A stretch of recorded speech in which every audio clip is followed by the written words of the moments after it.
In the dark forest, a cry echoes. An abandoned baby, a solitary wolf. Destinies intertwined by animal compassion. Years pass. A wild boy grows. A curious biologist. A hidden past. Lives transformed by the unimaginable. A story of improbable love, overcoming adversity, and redemption that will challenge your perception. Prepare for an emotional journey. Subscribe, leave a like, and comment. Where are you witnessing this miracle of nature from?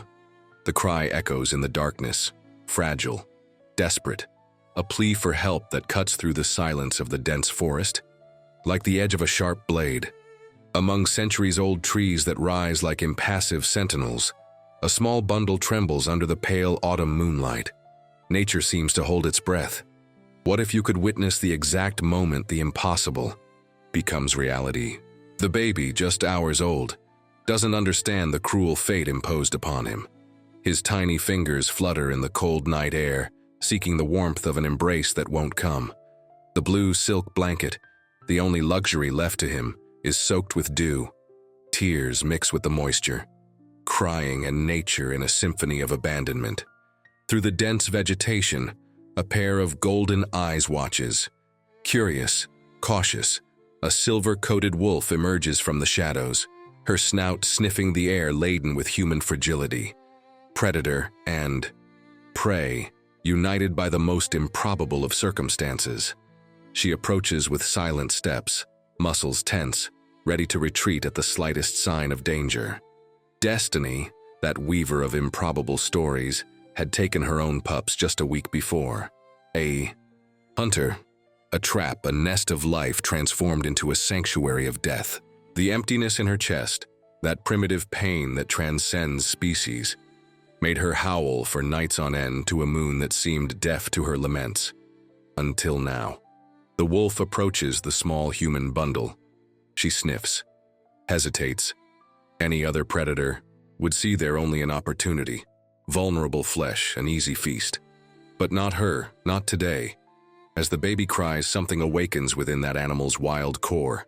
An ancient connection, deeper than instinct, stronger than nature. With surprising gentleness, she picks up the blanket with her teeth. The baby calms momentarily, as if understanding that, against all odds, he was no longer alone. The wolf looks one last time at the place of abandonment and leaves, carrying her new charge to the safety of her den. In the city, a few miles away, a man in a suit walks quickly through the deserted streets. His Italian shoes, which cost more than many earn, in a month, tap against the asphalt in a frantic rhythm that matches his tormented heart. John Smith, a respected businessman, admired philanthropist, has just committed the most desperate act of his life. The face he sees reflected in the shop windows is no longer the same one that smiles on the covers of business magazines. It's a broken mask, a man divided between the empire he built and the overwhelming weight of guilt he now carries. His wife, Sarah, sleeps at home, unaware that the son she thought she lost in childbirth didn't die. He was abandoned. It was better this way, he repeats to himself, like an empty mantra that brings no solace. The heart defect. The doctor said he wouldn't survive the first year. Sarah would never be able to bear watching him suffer and leave. The lies we tell ourselves are always the most convincing, aren't they? The night swallows his secret, or so he thinks. 3 years pass, time that slips like water through the fingers of life. In the forest, something extraordinary happens. The boy who should have died not only survived, he flourished. His small but strong body developed in harmony with the nature that adopted him. His gait, a mix of crawling and running, imitates the movements of the wolf he knows as mother. Luna, as he would later call the one who saved him, taught him the language of survival. Every growl, every ear twitch, every tail posture, a complex vocabulary that no linguist could ever fully translate. The boy doesn't speak human words, but he understands the whispers of the forest better than any scholar. His body is covered by a thin layer of dirt that functions as natural protection against insects and the elements. His hair, never cut, forms wild strands that dance in the wind like the wolf's own mane. His eyes, a deep blue like the night sky, observe the world with animal intensity and human curiosity. the perfect intersection between two worlds. When the sun rises, he and Luna go out to hunt. She taught him to track, to wait, to move against the wind. He has no claws or fangs, but he developed surprising agility. His ability to climb trees and reach nests, to fish with his bare hands in crystal-clear streams, to find edible roots and fruits, complements the wolf's skills. Together, they form an improbable but efficient pair. At night, they sleep curled up together in the expanded den that Luna dug under the roots of an ancient oak. Her body heat protects him during the harshest winters. His heart beats at the same rhythm as hers. Human dreams and wolf dreams intertwine in an oniric dance that defies comprehension. Can you imagine? A boy who doesn't know he's a boy. A human who doesn't know humanity. A child whose first language is the silence of the forest, whose first lesson was survival, whose first love was the golden gaze of a wolf. Meanwhile, a young woman drives her Jeep down the dirt road leading to the forest reserve. Emily Davis, 28 years old, a biologist specializing in wild canid behavior, finally obtained permission to study the wolf population in the region. Her face, framed by brown hair pulled back in a practical bun, reflects determination and passion. "This time I'll succeed," she murmurs to herself, adjusting the rearview mirror. 3 years of grant applications. 3 years trying to convince the university and environmental agencies of the importance of studying the wolves in this specific region. 3 years of closed doors that finally opened. What Emily doesn't know is that her persistence has put her on a collision course with a miracle that science cannot explain. That her search for knowledge will lead her to question everything she learned from books and in classrooms. That her heart, dedicated to animals, will find its greatest challenge when encountering a wolf boy. She sets up her camp in the clearing that will serve as a base for her research over the next 6 months. State-of-the-art equipment, camera, traps, tracking devices, technology in the service of understanding nature. Emily works with methodology and passion, organizing her small open-air laboratory. "The wolves in this region are disappearing," she says into the recorder she uses for her field journal. "The causes could be multiple: illegal hunting, habitat destruction, poisoning by local farmers. My goal is to understand their behavior patterns and propose effective conservation strategies before it's too late." What she doesn't record is her deepest desire to redeem herself for past mistakes. From the time when, as a student, she couldn't save a wolf family captured by hunters. From the nights she wakes up hearing the howls of agony of the animals she swore to protect. This research isn't just science, it's redemption. On the first morning, Emily finds intriguing tracks near the stream. Wolf tracks, no doubt, but accompanied by something else. Smaller marks, almost like human footprints, but different, more primitive. The toes more spread out, the step firmer in the center. She photographs, measures, takes notes. Her scientific mind seeks rational explanations, but a shiver runs down her spine. Probably a larger pup accompanying the mother, she concludes, trying to convince herself. Or perhaps a wolf with some paw deformity. But her instinct says otherwise, and Emily had learned to listen to her instinct. In the following weeks, she collects more evidence. Wolf fur caught on low bushes, accompanied by what appear to be strands of human hair. An improvised shelter high up in a tree, something no wolf could build. Remnants of old campfires too small to have been made by hunters or campers. Something is happening here, she whispers to herself as she reviews the images captured by the camera traps. Most show only the normal forest fauna: deer, squirrels, an occasional fox. But there is one image captured in the twilight of dawn that makes her hold her breath. A silver-coated wolf, beautiful and majestic, looking directly at the camera. And beside her, partially hidden by shadows, the outline of what appears to be a child. The image is grainy, out of focus. It could just be a bush with an unusual shape. But Emily knows. She feels it. That is a boy. Impossible, she murmurs, enlarging the image until the pixels become indistinct squares. Completely impossible. But wouldn't it be the first time nature defied the impossible? Aren't there accounts throughout human history, from Romulus and Remus to Mowgli, of children raised by wild animals? Most of these accounts were dismissed as myths, of course. Fables created to entertain, to explain the inexplicable, to make sense of the chaos of human existence. But what if there was a kernel of truth in these ancient tales? And what if it were happening now, here, in this forest? Emily decides to follow the wolf. A dangerous decision, she knows. Wolves are territorial, protective, an alpha. Female can be particularly aggressive if she feels her pack is threatened. But the biologist cannot resist the call of the mystery, to the possibility of witnessing something that would revolutionize not only her career, but human understanding of the relationship between species. She tracks, observes, waits. Days turn into weeks. Autumn gives way to winter, and the intense cold makes the forest even more challenging. But Emily persists. There's something almost obsessive about her search now, something that transcends scientific curiosity. And then, on a morning of dense fog, it happens. Emily is photographing recent tracks when she hears a noise in the trees above. Instinctively, she hides behind a wide trunk and waits. Her heart races in her chest like a startled bird trying to escape a cage. First, the wolf appears, her elegant body sliding through the vegetation like a silver ghost. Her golden eyes sweep the clearing, alert, cautious. Satisfied that there is no danger, she emits a low sound, almost inaudible. A call, and he appears. The wolf boy climbs down from the tree with impressive agility. His movements are fluid, precise, more animal than human.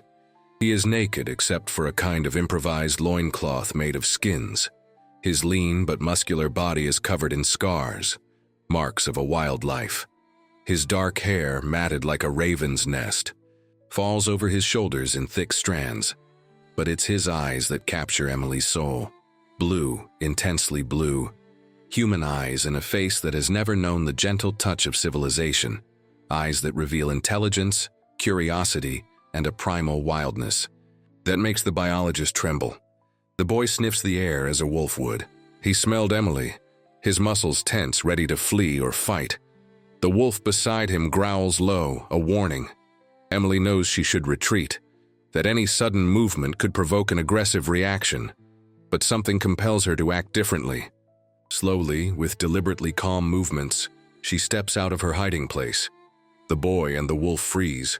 The three beings look at each other, a triangle of species united by destiny, separated by nature. Time seems suspended in that moment of mutual recognition. Emily crouches down, making herself smaller, less threatening. With smooth movements, she takes a piece of jerky from her backpack that she carries for emergencies. She extends her open hand, an offer of peace. The boy looks at the wolf as if asking for permission. She keeps her eyes fixed on Emily, assessing, judging. Finally, with an almost imperceptible movement of her head, the wolf seems to consent. The boy approaches, not as a human child would, upright, direct, but in a circular, cautious movement, alternating between 2 and 4 supports. His body is tense as a violin string about to snap, ready to flee at the slightest sign of threat. He quickly takes the meat and retreats, keeping his eyes fixed on Emily. He devours the food with voracity, alternating between biting directly and using his hands to tear off smaller pieces. When he finishes, he licks his fingers and observes the woman with renewed curiosity. Emily remains motionless, barely daring to breathe. What she is witnessing defies all books, all theories, all modern understanding of human development. Boy, whom she estimates to be between 3 and 4 years old, living like a wolf, communicating like a wolf, surviving like a wolf. "Hello," she whispers finally, her voice trembling with emotion. "My name is Emily." The boy tilts his head, confused by the sound of the words. He emits a guttural sound in response, something between a growl and a whimper. The wolf approaches, protective, her body positioned between the boy and the stranger. Emily slowly extends her hand again, this time empty, a universal human gesture of peace, of connection. The boy hesitates, looks at the wolf, looks at the extended hand, And then, in a moment Emily will never forget, he approaches and sniffs her fingers as a wolf pup would meeting a new pack member. From that day on, a strange routine is established. Emily visits the territory of the wolf and the wolf boy regularly, always bringing offerings of food, always keeping a respectful distance, always observing with a scientist's eyes and a heart of humanity. She keeps meticulous journals, documenting every interaction, every behavior, every small step in building trust. But she doesn't tell anyone about her discovery. Not yet. The world isn't ready. The boy isn't ready. I'll call him Leo, she decides, after observing how fascinated the eyes are. Boy seems by the sunlight filtered through the leaves. Days turn into weeks, weeks into months. Emily learns Leo's body language, his sounds, his gestures. He, in turn, begins to imitate some of her words. Simple, fragmented, but unequivocally human. Water, food, Emily. Each new word is a victory, a bridge built between worlds. The wolf, whom Emily came to call Luna because of her silver coat, remains always vigilant, always protective. But even she seems to understand, in her animal wisdom, that this human poses no danger. That, perhaps, she offers something Luna herself cannot give her adopted pup, a way back to his own kind. On a rainy afternoon, while Leo plays with a small ball Emily brought, tragedy strikes. The boy, trying to reach a fruit, high up in a tree, slips on the wet trunk. The fall is quick, violent. The sound of the impact echoes through the forest like a shot. Emily runs to him, her heart pounding with fear. Leo is unconscious, a trickle of blood running from his temple. His arm forms an unnatural angle, clearly broken. Luna howls, a sound of despair so human it sends shivers down Emily's spine. "I need to take him to the hospital," she murmurs, more to herself than to the wolf. "He'll die if he doesn't get care." Luna growls, suspicious, when Emily tries to pick up the boy. The biologist stops, understanding the animal's dilemma. How to explain to a wolf that her pup needs human medicine? How to convince her to trust a world she instinctively fears? "Please," Emily pleads, tears in her eyes. "I promise to bring him back. I promise I won't separate you forever. But he needs help now." Perhaps it's the tone of her voice. Perhaps it's the mysterious bond that formed between them over the months. Or perhaps it's simply maternal love, transcending species, recognizing when it's time to trust another to save her pup. Luna backs away, allowing Emily to pick up Leo in her arms. The way back to the camp never seemed so long.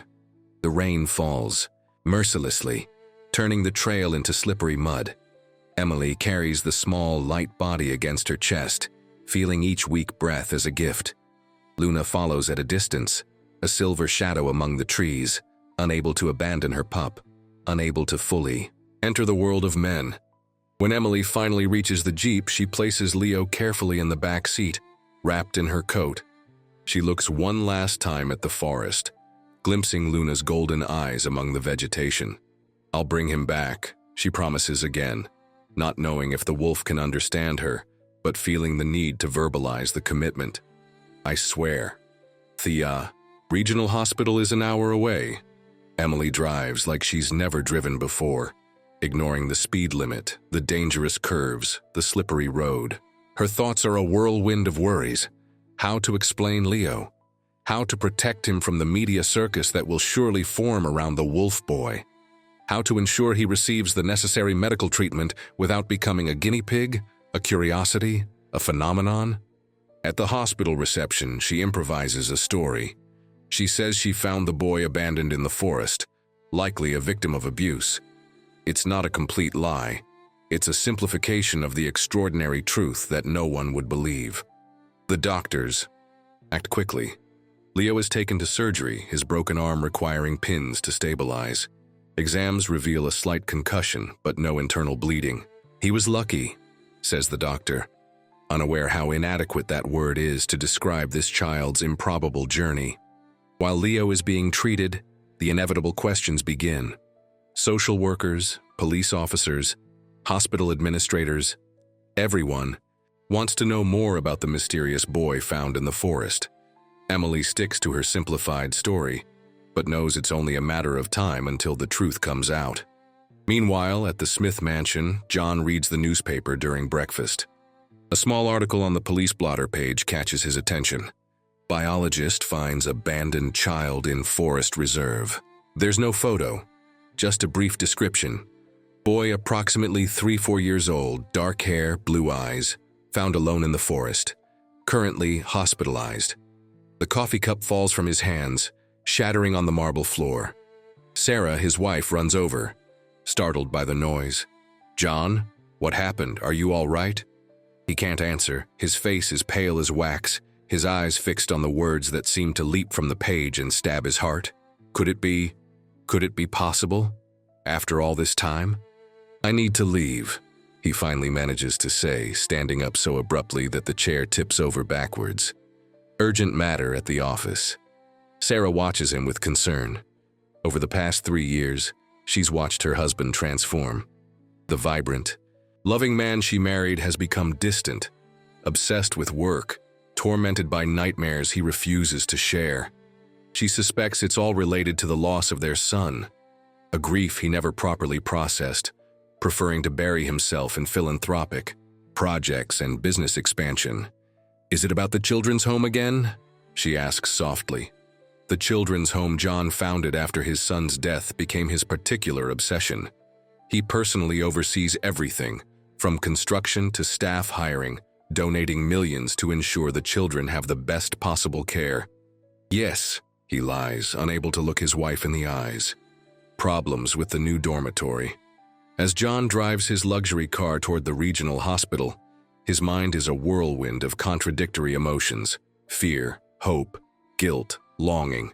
For 3 years, he tried to convince himself he had made the right choice, that the abandonment was an act of mercy, sparing everyone, the baby, Sarah himself, from the prolonged suffering of watching a child waste away from an incurable heart condition. But the truth, the one he admits only in the darkest hours of the night, is that it was cowardice. Fear of not being strong enough to love an imperfect child. Fear of seeing Sarah suffer. Fear of failing as the father of a child who would require special care. What if the boy in the hospital is his son? What if, by some inexplicable miracle, he had survived? How to explain to Sarah? How to justify the unjustifiable? At the hospital, Leo wakes up from the anesthesia disoriented and terrified. The sounds, the smells, the lights, everything is overwhelmingly strange to his senses, sharpened by wildlife. He tries to get up, to pull off the tubes and sensors connected to his small body. The nurse tries to restrain him, but he growls and struggles with surprising strength for a child his size. Emily, who had fallen asleep in the chair beside the bed, wakes up at the commotion. "Leo!" she exclaims, rushing to his side. "Calm down. It's all right, you're safe."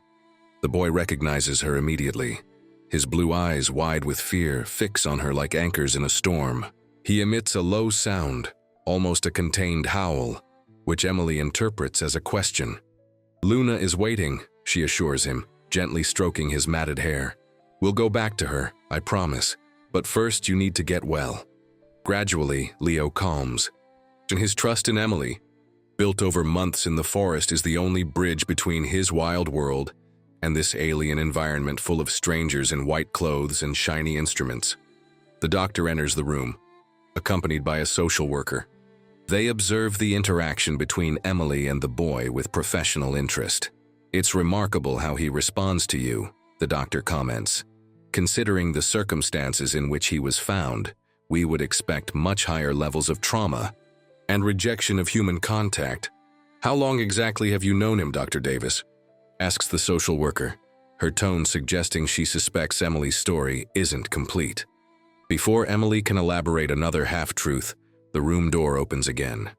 John Smith enters, his impeccable suit contrasting with his face, broken by anguish.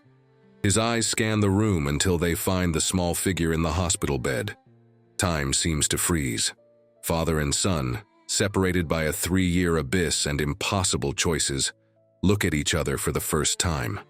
Leo, sensing the tension in the room, instinctively shrinks back, seeking protection beside Emily. John remains motionless, his breath shallow, his heart pounding against his ribs as if it wants to escape his chest and run to the boy. "Who are you?" the social worker asks, interposing herself between John and the bed. John can't answer. He can't take his eyes off the boy's face, a face that is a perfect mirror of his own in childhood. The same blue eyes, the same nose shape, even the small birthmark near his left ear, visible under his matted hair. He begins, but his voice fails him. How to condense into words the whirlwind of guilt, regret, and hope that consumes him. How to explain the inexplicable. "This man is John Smith," Emily interjects, recognizing the businessman from the news. "The philanthropist who founded the regional children's home." John gives her a look of gratitude for the temporary way out. "Yes," he manages to say, regaining some of his composure. "I heard about the case of the boy found and came personally to see how we can help. Our institution has resources for special situations like this." The social worker visibly relaxes. The presence of a known benefactor is welcome in a system overburdened with children in need. The doctor also seems relieved. Complex cases like this often run into bureaucratic and financial limitations. Only Emily sees the truth beyond the words. The way John can't take his eyes off Leo, the tremor in his hands, the barely contained emotion in his voice. This man isn't here as a philanthropist. He's here as something much more fundamental, much more primitive. "Mr. Smith," she says calmly, "could I speak with you in private?" In the hospital corridor, away from the ears of the doctor and the social worker, Emily confronts John directly. "He's your son, isn't he?" The question is like a punch to the gut. John leans against the wall, suddenly weak in the legs. For 3 years he carried his secret like a stone tied around his neck, slowly drowning in guilt. Now, confronted so directly, he finds no strength for more lies. How do you know?" he asks, his voice reduced to a hoarse whisper. "The resemblance is obvious," Emily replies, "and your reaction upon seeing him leaves no doubt. What I don't understand is how he ended up being raised by a wolf in the forest." John's eyes widen in shock. "Raised by what?" Emily tells him everything. The discovery of Leo living with the wolf Luna, his wolf-like behaviors, his surprising adaptation to wildlife, the extraordinary relationship between the human boy and his canid adoptive mother. With each word, John grows paler, the reality of his abandonment becoming more terrible, more concrete. "I abandoned him in the forest," he finally confesses, tears streaming freely down his face.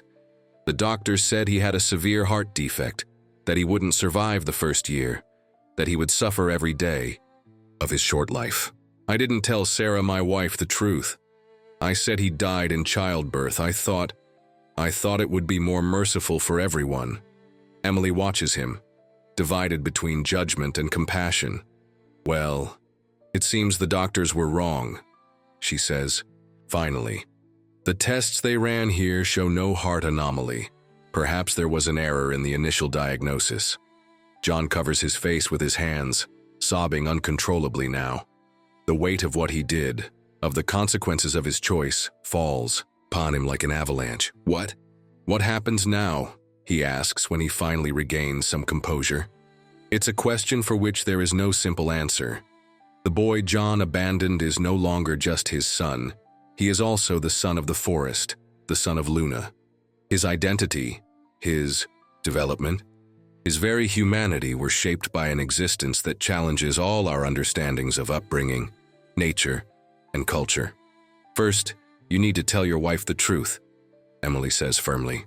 "Then all of us, you, Sarah, I, and most importantly Leo and Luna, need to find a path that respects the bonds that have been formed. This boy belongs to 2 worlds now. We can't simply rip him from one and force him to inhabit the other, exclusively." Back in the room, Leo slept again, exhausted by the emotions and the medication. John approaches the bed cautiously, observing every detail of the son he thought he had lost forever. The small scars that tell stories of survival in the wild, the calluses on his hands and feet, witnesses to a life lived in intimate connection with the earth, the serene, almost animal expression even in sleep. "He's perfect," John whispers, a lump in his throat. Perfectly imperfect. Emily smiles softly. Yes, he is. And that's why we need to do what's right for him, not what's convenient for us. In the following weeks, an extraordinary collaboration forms. Sarah, after the initial shock and anger over her husband's lie, embraces the chance to know the son she thought she had lost. Her background in child psychology becomes unexpectedly useful in understanding and helping with Leo's transition between worlds. John uses his influence and resources to create a unique solution. A part of the forest, including Luna's territory, is transformed into a special reserve. A small house is built on the edge, allowing Leo to live with his human parents while maintaining regular contact with his wolf mother. Emily, recognizing the unparalleled scientific and human opportunity, documents every step of Leo's incredible adaptation journey. His case becomes a pioneering study on child development, language, and the fluid boundary between human and animal nature. The first meeting between Sarah and Luna is tense, charged with complex emotions that transcend species. Two mothers, one biological and one adoptive, united by love for the same son. Under Emily's careful guidance, they find an improbable but harmonious coexistence. It's like he has two mothers, Sarah observes one afternoon, as she and Emily watch Leo playing. With Luna in the clearing near the house, one gave him life, the other saved him. One represents his humanity, the other his connection with nature. He needs both. Leo, in turn, flourishes at the intersection of his two worlds. He learns to speak, to read, to behave in human society. But he never loses his deep connection with the forest, with the animals, with Luna. He develops a unique sensitivity, an understanding of the natural world that no trained scientist could equal. In his first interview, given when he turns 10 years old, he says something that captures the essence of his extraordinary journey. People always ask if I feel more human or more wolf. But that's the wrong question. I'm not half human and half wolf. I'm completely human and completely wolf. They aren't mutually exclusive identities. They are complementary perspectives. My human mother taught me words. My wolf mother taught me silences. My father showed me how to build. The forest showed me how to belong. I don't choose between these worlds. I unite them. When the snow falls softly over the reserve, covering the forest with an immaculate white blanket, Leo goes out for his daily walk with Luna. Now it's he who guides the aging wolf, their roles subtly reversed by the passing years. Her coat is speckled with white, her movements slower, more measured, but her golden eyes still shine with the same wild wisdom that one day led her to make a choice against all instincts, to adopt a human pup as her own. They arrive at the clearing where it all began, the place where, years ago, a tormented man abandoned his son, and a solitary wolf found a reason to keep living. Leo kneels in the snow, hugging Luna's neck, feeling her heart beat against his. Two different rhythms, same essence. We are more than our origins, he whispers into her ear, knowing she understands not the words, but the feeling behind them. We are the choices we make in the face of the impossible, the connections we build beyond barriers, the love that transcends species, language, blood. Luna looks at him, her eyes reflecting the ancestral wisdom of her species. In that gaze exists a truth that no scientific book has ever fully captured, a truth that Leo will carry with him for the rest of his extraordinary life. That sometimes you have to lose yourself completely to find yourself. That sometimes the truest families are those we choose and who choose us against all odds. And that in the end, what defines us isn't whether we are human or animal. It's our capacity to love beyond the boundaries we believe are insurmountable. Emily, observing the scene from the porch of the reserve house, smiles as she records her final notes. Her study on Leo revolutionized fields from child psychology to animal behavior, from linguistics to neuroscience. But no scientific discovery captures the true essence of the miracle she witnessed.